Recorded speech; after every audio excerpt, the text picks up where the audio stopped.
नमस्कार दोस्तों, स्वागत है आप सभी का हमारे YouTube चैनल विद्या वागीश्वर में। दोस्तों, इस वीडियो सीरीज़ में हम तैयारी कर रहे हैं रीट की और साथ ही राजस्थान में पूछे जाने वाले विभिन्न कॉम्पिटिटिव एग्जाम्स में आने वाली जीके की। ये आरबीएससी की कक्षा 6 की पुस्तक है हमारा राजस्थान, जिसमें राजस्थान के बारे में बहुत ही संक्षेप में और बहुत ही इंटरेस्टिंग तरीके से समझाया गया है। ये कक्षा 6 की आरबीएससी की ही पुस्तक है, जो बहुत ही ऑथेंटिक बुक्स है और क्वेश्चन यहीं से ही पुटअप होते हैं।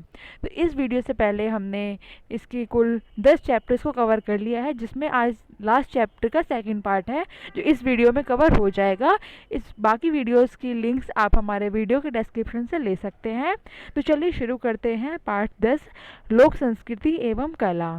इसका फर्स्ट पार्ट हमने पिछली वीडियो में कवर कर लिया था। आज हम लेके आए हैं चैप्टर 10 का लास्ट पार्ट। तो चलिए शुरू करते हैं अध्याय 10, लोक संस्कृति एवं कला। राजस्थान के प्रमुख लोक देवता एवं संत। समाज सुधार कार्य, मानव सेवा, वन संरक्षक, पशुधन की रक्षा, गुरु भक्ति, वचन पालन, ये सभी कार्य मूल्यों के लिए जीवन देने वाले अनेक महापुरुष राजस्थान में लोक देवता व संत के रूप में पूजनीय हैं। सामाजिक व धार्मिक कारणों से राजस्थान में लोक देवताओं का उदय हुआ। ये लोक देवता सांप्रदायिक सद्भाव के प्रणेता थे, जिन्हें हम आज भी पूजते हैं। तो सबसे पहले हम बात करेंगे गोगा जी के बारे में। गोगा जी राजस्थान के 5 पीरों में से प्रमुख हैं। ये 5 पीरों के नाम हमें ध्यान रखने हैं: रामदेव जी, पाबू जी, मेहा जी, हड़बू जी और गोगा जी। गोगा जी चौहान शासक और गोरखनाथ से प्रभावित थे। भाद्रपद कृष्ण नवमी को गोगा नवमी के रूप में मनाया जाता है। इस दिन गोगा जी की पूजा अर्चना की जाती है। गोगा मेड़ी हनुमानगढ़ में महीने भर चलने वाला एक मेला लगता है। तो गोगा मेड़ी हनुमानगढ़ में मेला लगता है जो ये महीने भर चलता है।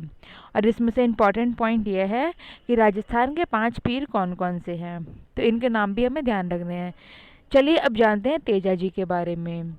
तेजा जी ने गोधन की रक्षा के लिए अपने प्राणों की बाजी लगा दी। भाद्रपद शुक्ल दशमी को परबतसर में तेजा जी की स्मृति में विशाल पशु मेला आयोजित होता है। तेजा जी की गाथा और गीत बहुत प्रसिद्ध हैं। तो तेजा जी एक महान व्यक्ति थे, जिन्होंने गायों की रक्षा के लिए अपने प्राणों की बाजी लगा दी। इनकी फोटो भी आप सामने देख सकते हैं। ये कितने शूरवीर इसमें दिख रहे हैं। तो कितने शूरवीर होंगे जिन्होंने गोधन की रक्षा के लिए अपने प्राणों की बाजी लगाई। इनके स्मृति में एक विशाल पशु मेला भी आयोजित होता है। यह भी हमें ध्यान रखना है। अब जानेंगे हम पाबू जी के बारे में। पाबू जी राठौड़ को ऊँटों का देवता के रूप में पूजा जाता है। पाबू मंड में उनका मुख्य स्थान है। फड़ चित्रण में पाबू जी का जीवन चरित्र दिखाया गया है। तो पाबू जी राठौड़ जो है, इनको ऊँटों के देवता के रूप में पूजा जाता है। अब हम जानेंगे रामदेव जी के बारे में। रामदेव जी लोक देवता में सबसे प्रमुख एवं अवतारी पुरुष माने जाते हैं।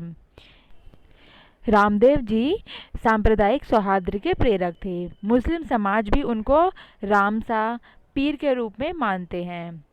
देवरा में भाद्रपद माह में विशाल मेला आयोजित होता है। इन सब के अतिरिक्त मल्लीनाथ, देवनारायण, हरभुंजी आदि भी राजस्थान के प्रमुख लोक देवता माने जाते हैं। अब हम जानेंगे मीराबाई के बारे में। मीराबाई का जन्म मेतड़िया राठौड़ वंश में कुड़की ग्राम मेड़ता में हुआ। तो मीराबाई का जन्म कहाँ पे हुआ, ये इम्पॉर्टेंट है, मेड़तिया राठौड़ वंश में। भक्ति मती मीराबाई का विवाह मेवाड़ के सिसोदिया वंश के महाराणा कुमार भोजराज के साथ हुआ। तो यह प्रश्न पूछा गया है कि मीराबाई के पति का क्या नाम था, तो वह थे महाराणा कुमार भोजराज। बचपन में ही कृष्ण भक्ति में मीरा का मन रम गया था। मीराबाई के विवाह के कुछ समय पश्चात उनके पति का देहांत हो गया था। वे संसार से विरक्त हो गई और अपना पूरा ध्यान कृष्ण भक्ति पर केंद्रित कर लिया। सरल व सहज भक्ति मीरा की विशेषता रही है, जो उनके पदों में भी झलकती है। तो मीराबाई के बारे में एक क्वेश्चन बन सकता है कि ये इनका जन्म कहाँ हुआ, इनके पति का क्या नाम था और इन्होंने ये किस वंश के शासक से इनका विवाह हुआ। तो चलिए अब और प्रमुख संत और लोक देवताओं के बारे में आगे और जानते हैं। अब हम बात करेंगे दादू दयाल के बारे में। दादू दयाल के जन्म स्थान को लेकर विद्वानों में एक राय नहीं है। 1585 ईस्वी में फतेहपुर सीकरी में इन्होंने अकबर से भेंट की और फिर राजस्थान में आकर भक्ति का प्रसार करते रहे। 1603 ईस्वी में आमेर के पास नारायणा गांव में इन्होंने देह त्याग दी। तो ये भी एक पूजनीय संत हैं जिनका नाम है दादू। चलिए अब हम बात करेंगे जम्भोजी के बारे में। जाम्बोजी महाराज बिश्नोई संप्रदाय के प्रवर्तक थे। प्रश्न में पूछा जा सकता है कि बिश्नोई संप्रदाय के प्रवर्तक कौन थे, तो जाम्बोजी आप सही आंसर लगाएंगे। इनका जन्म विक्रम संवत 1508 की भाद्रपद कृष्णा अष्टमी को पीपासर नागौर नाम के गांव में हुआ। जाम्बोजी के उपदेशों पर चलते हुए बिश्नोई समाज निरंतर पर्यावरण की रक्षा व जीव हत्या के विरोध में प्रयासरत है, जो अनुकरणीय है। तो ये प्रश्न पूछा जा सकता है कि कौन सा समाज है जो पर्यावरण रक्षा के प्रति बहुत ही ज़्यादा प्रयासरत है और इनके बारे में लगातार कुछ ना कुछ सुना जाता ही रहा है कि ये समाज पर्यावरण के प्रति कितना संवेदनशील है, ये पर्यावरण की बहुत रक्षा करते हैं और सभी लोगों को इनसे प्रेरणा लेना चाहिए। ऐसा है बिश्नोई समाज, और बिश्नोई संप्रदाय के प्रवर्तक थे जाम्बोजी। अब हम बात करेंगे जासनाथ जी के बारे में। संत जासनाथ जी का जन्म कतरियासर बीकानेर में हुआ। इन्होंने गोरखनाथ से प्रभावित होकर तपस्या की और चमत्कारी योगी हो गए। श्रद्धानाथ जी, राजस्थान के शेखावटी क्षेत्र में संत श्रद्धानाथ जी ने स्वयं शिक्षित न होते हुए भी जन जन में शिक्षा की अलग जगाई। इन्होंने अपरिग्रह, समता और चरित्र निर्माण की शिक्षा प्रदान की। सीकर जिले के लक्ष्मणगढ़ में त्याग व तपस्या के प्रतीक एक आश्रम का निर्माण करवाया, जो सभी वर्गों के लिए पवित्र स्थल है। इनकी मान्यता थी कि स्वच्छता में ही ईश्वर का निवास होता है, अतः यह आश्रम का आदर्श वाक्य बन गया। तो आश्रम का आदर्श वाक्य क्या था कि स्वच्छता में ही ईश्वर का निवास होता है। ये है श्रद्धानाथ जी के विचार। तो अभी हमने जाना दादू दयाल जी के बारे में, जाम्बोजी, जसनाथ जी और श्रद्धानाथ जी। चलिए और आगे बढ़ते हैं। अब हम बात करेंगे राजस्थान की हस्तकला के बारे में। सबसे पहले है काष्ठ कला। काष्ठ कला राजस्थान की एक प्रसिद्ध हस्तकला है। इस कला में लकड़ी से विविध प्रकार की कलात्मक वस्तुएं बनाई जाती हैं। इस कला का प्रधान केंद्र बस्सी चित्तौड़गढ़ है। प्रश्न पूछा जा सकता है कि काष्ठ कला का केंद्र क्या है, तो वह आंसर होगा बस्सी चित्तौड़गढ़। लकड़ी के बेवाड़, कावड़ तथा रंगाई छपाई के ठप्पे यहाँ तैयार किए जाते हैं। लकड़ी से निर्मित खिलौने एवं कठपुतली निर्माण के लिए उदयपुर प्रसिद्ध है। अब ये भी प्रश्न पूछा जा सकता है कि लकड़ी से निर्मित खिलौने व कठपुतलियों के लिए कौन सा स्थान प्रसिद्ध है, तो वह है उदयपुर। जेठाना, डूंगरपुर लकड़ी की मूर्तियों के लिए, शेखावटी और बीकानेर फर्नीचर के लिए जाना जाता है। अब हम बात करेंगे राजस्थान की मूर्तिकला। राजस्थान अपने संगमरमर के लिए प्रसिद्ध रहा है। माना जाता है कि आगरा का ताजमहल के लिए जो संगमरमर आया करता था, वह राजस्थान से ही आया करता था।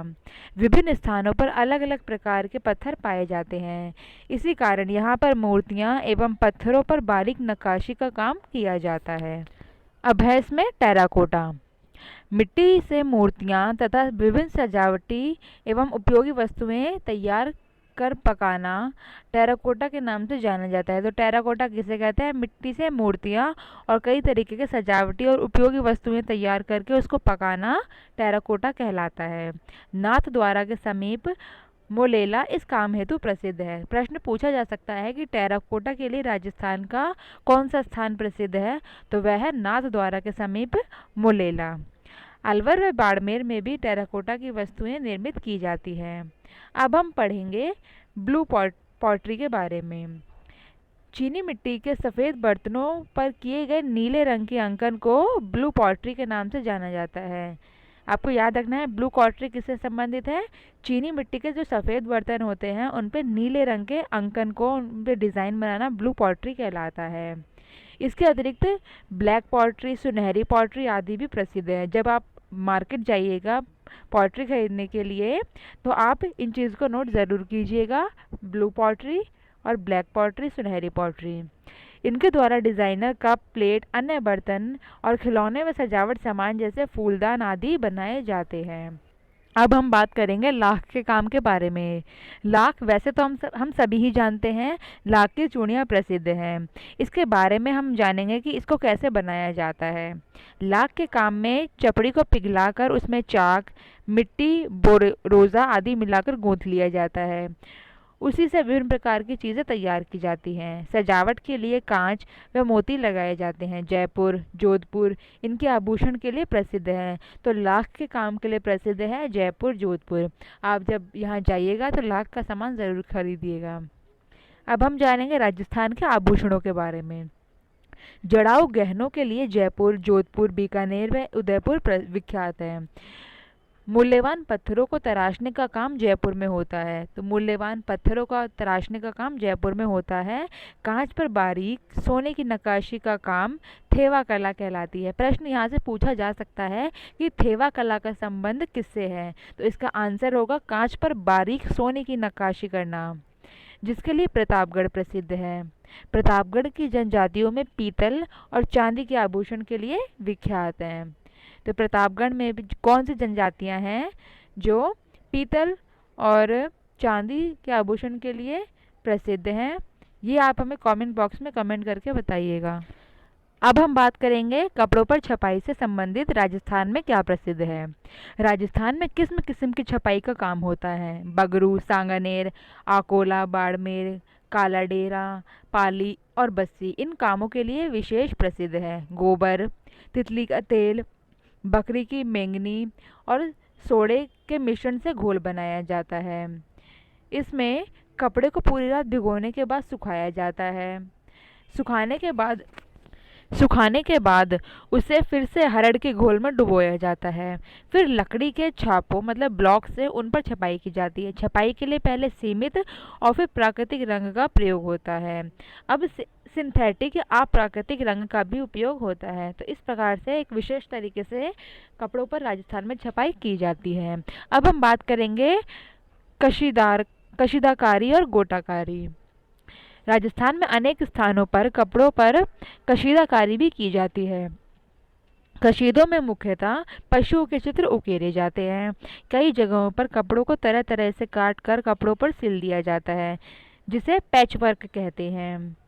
ये पैचवर्क अब कई जगह प्रसिद्ध है, लेकिन मुख्य रूप से राजस्थान में पैचवर्क का कार्य होता है। गोटे, किनारी और आरी तारी का काम भी राजस्थान की विशेषता है। इस प्रकार हमने जाना कि देश की राष्ट्रीय संस्कृति का अंग होते हुए भी राजस्थान की संस्कृति की अपनी कुछ विशेषताएं हैं।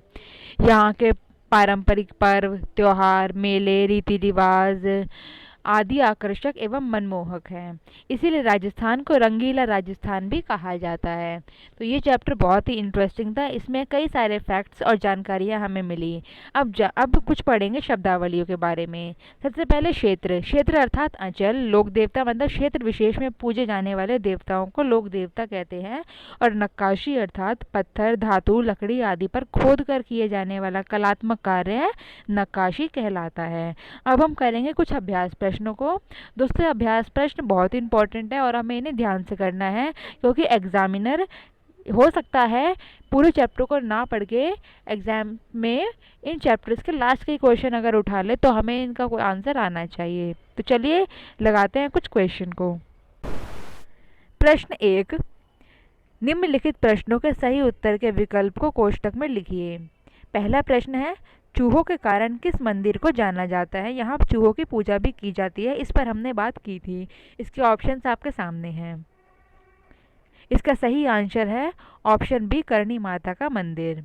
यहाँ चूहों की पूजा की जाती है और माना जाता है यदि यहाँ सफ़ेद चूहे दिख जाएं तो लोगों की यहाँ मन्नत पूरी की होती है। दूसरा प्रश्न है, ऊँटों के देवता के रूप में किसे पूजा जाता है? इसके ऑप्शंस आपके सामने हैं।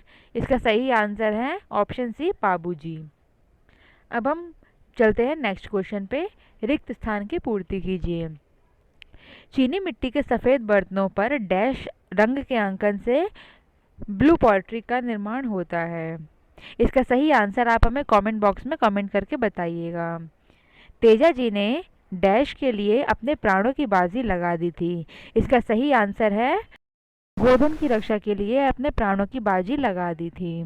तो तेजा जी ऐसे महान संत हुए हैं जिन्होंने गायों के लिए अपने प्राणों की बाजी लगा दी थी। अब चलते हैं अगले प्रश्न पर।